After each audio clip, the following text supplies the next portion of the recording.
Hi guys, I'm back after a really long time away from this channel, but I'm glad to say that I'm back and I'm hoping to get a few DIY and tutorial videos up soon. Today I'm going to start off by showing you how to make a beautiful crepe paper tulip flower. This is made using double-sided crepe paper.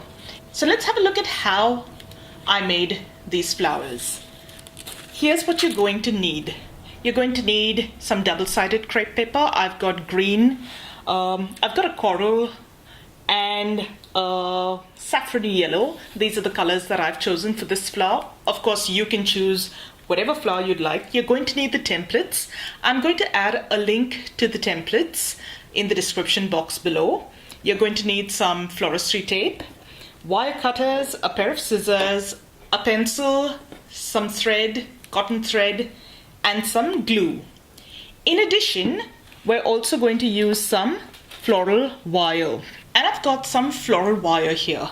I've got one piece of the 20 gauge in green, and since I've only got green at the moment, I've got about 5 pieces of the 22 gauge, slightly thinner wire. If you don't have these exact gauges, that's fine. You're looking for about 5 pieces of thinner, more pliable wire and one slightly thicker, sturdier piece of wire for the main stalk of the flower. In addition to that, you're also going to need a set of pliers and just a spare piece of cloth. I've just used up a sheet that I'm not using anymore. I've cut that out into a large square. We're going to actually more of a rectangle. We're going to use this to help shape the petals, and I'll show you how in a bit. So any piece of cloth, really something without too much of stretch.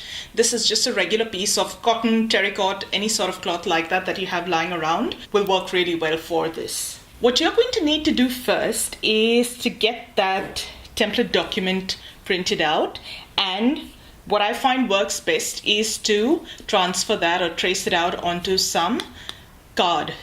Now you could use pretty much any card you'd like. I recycle cereal boxes and other such boxes, and they work just as well. They're nice and sturdy, and that reduces my waste, which I'm pretty happy about. Okay, so once you've got the templates cut out, you're going to then cut the number of pieces as mentioned on each of them. While cutting them out, let's have a look at one of these up close. Okay, so this is a detailed view of the template. You will see a few lines, and the direction of the line shows you the grain of the paper. If you've worked with crepe paper before, you will find that you see the grain very distinctly. I'll show it to you on this side because it's clearer. There's a very distinct grain going across. Now what you need to make sure is when you're cutting out your leaves or your petals, you hold the grain in the direction. So if I've got my lines in this direction and up to down direction, that's how you're going to place them on the paper. Otherwise, you won't be able to shape them quite in the way you're meant to.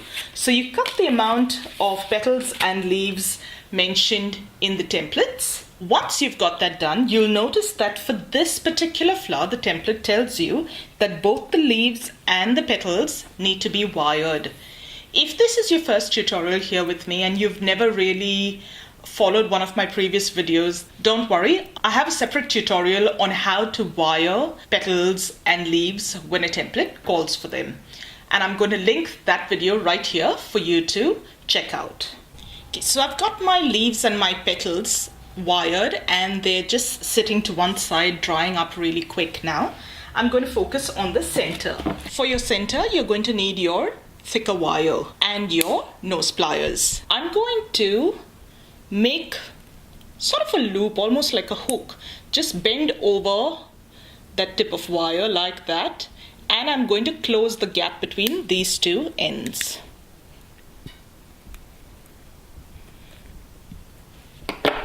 It looks just like this. This is basically to help whatever you tie stay on your stalk and not just slide off like it would have if it was just straight wire. Hence the loop. We're going to start off with the center. You're going to need your piece of paper. Stretch that out ever so gently. You don't need it to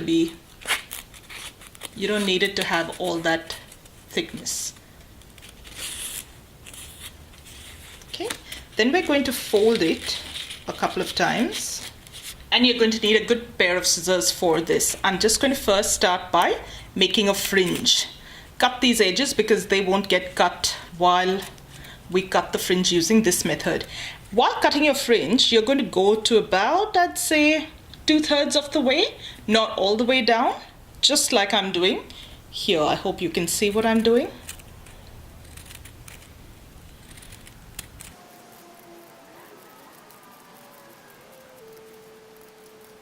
Okay. When that's done, you open it out and you've got your fringe sorted. Start with a tiny dab of glue on the end, just like so, to glue that paper in place. You don't want too much of it. And you're going to use the loop side of the wire. I'm just going to use that to spread that a bit. I don't want to get glue all over my hands. And you're going to turn that around that wire, just like so. And keep going until you get to the end. Somewhere in the middle, I like to stop and add a little bit more glue just to hold everything in place. And then again, towards the end, we're going to add a dab of glue. That's the center. And you can just fluff that out.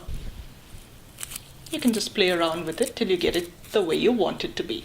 Now, we've glued this together, but I like to have things a little more secure than that. So I'm going to tie this portion up.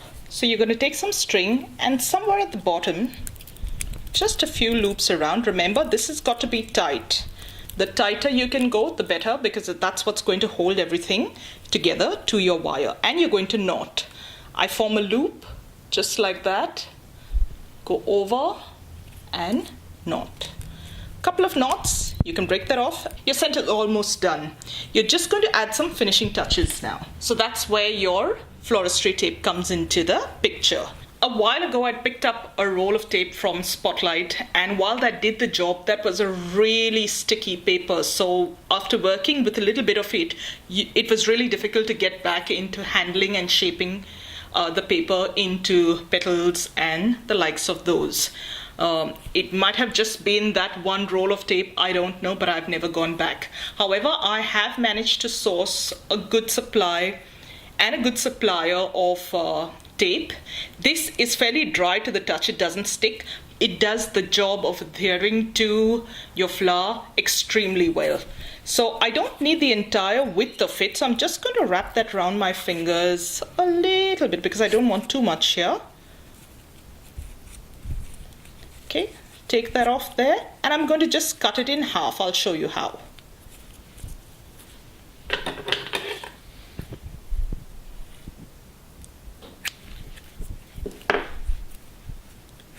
And just across the length,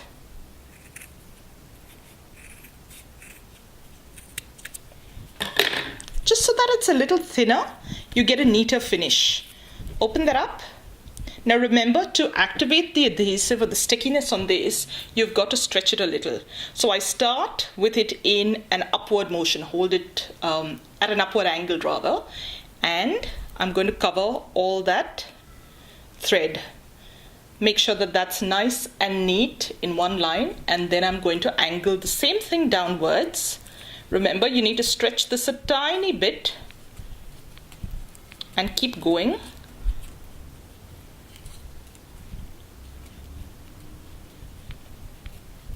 Till you've got maybe an inch or so on the stem, and break it off. Set that aside to use later. So now that string is concealed. Let's go on to shaping the petals now. That's my petal. This is the side that I've got the wire on. See, after you wire, you can barely tell your wire apart from your paper. This is the side that I want on the outside.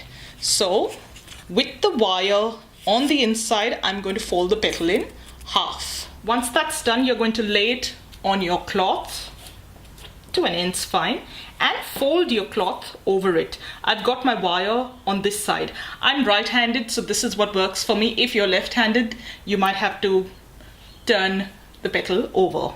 Now, I'm going to place the base of my palm right on that petal here, and I'm standing while I do this. Pressing that down really firmly, I'm going to hold this side and pull. What I want to do is gently pull that fabric all the way around like so. You're not letting go of your wrist, the pressure on your wrist at any point. It's down all the time. Okay, you open and you get this scrawny looking piece of paper. I'm going to show you that once again.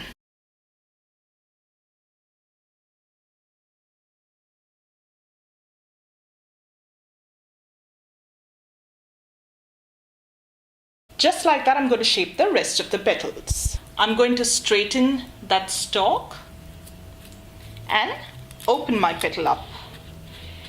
When you do, you'll see a beautiful ribbed pattern on this side. I'm going to try and get a close-up for you. Just like that. So you'll find it a little crinkly, a little ribbed, and just altogether beautiful. So just pull that up and wait. So you've got like a cup shape going right now. You're going to bend this outwards, and I'm going to show you a side view to show you what that looks like. So there's the cup shape on your petal, and then you've bent that wire down. I'm going to show you that once again. So open your petal out, straighten that wire lightly, not too much. You don't want to get rid of all that ribbing. Separate that, and you're going to bend your wire straight back. So that's what it looks like. So you've got a cup shape going, and then that wire extends downwards. And you're going to do this for the rest of your petals. So those are your petals. Grab that center, and we're now going to start tying our petals down to that stalk. So I've got my string here. I'm going to place the petal just like so. Yeah, so it comes over that center, and holding this really firm together, I'm going to tie that up. Now while I'm tying, I just go up and down about ½ an inch worth of wire a few times, just to make sure that that is nice and secure. And I'm going to knot it off. How do I do that? I've got a loop going with the thread. Take that over, and yeah, so that's the string. Loop that over. A couple of knots should be fine. I was just going to say don't break that off just yet. You can actually continue, but if it breaks off all by itself, that's fine. Hold that down, grab your next petal, and you're going to just place it to the side. Make sure that they're all at the same level. It gives it a better finish at the end. Okay, and I'm going to just place it like that. It's all right if there's a little gap. Now we're going to close that in and tie that around as well. Now grab your third petal. You've got 2 down already. Your third one will come in and close that wider gap. You've got 3 petals in the first layer. I'm going to tie that one down as well. Now the next row of petals is you're going to place them between every 2 petals. So see, that's where the gap between my 2 petals are.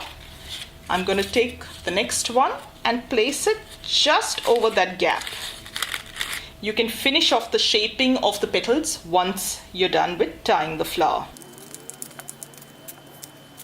And just like that, between every 2 petals in that first layer, so over every gap, you're going to add the next layer of petals. So 3 in the first layer and 3 in the second layer.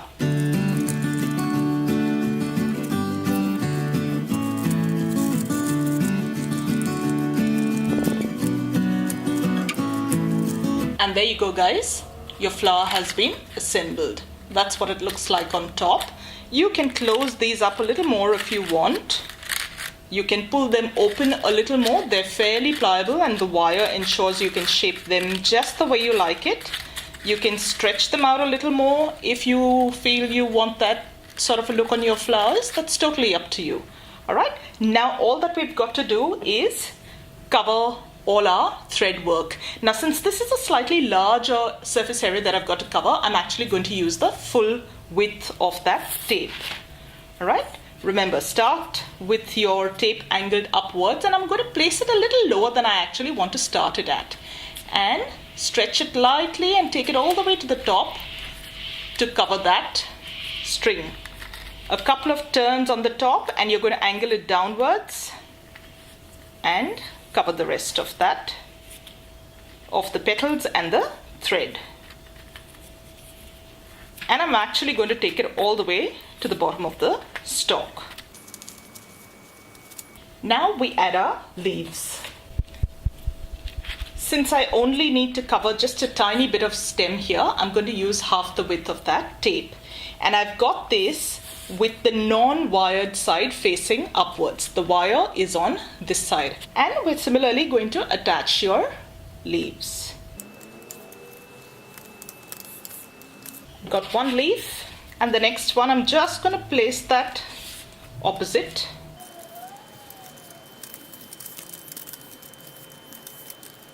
Now to finish it off, lightly bend your leaves if you so choose to.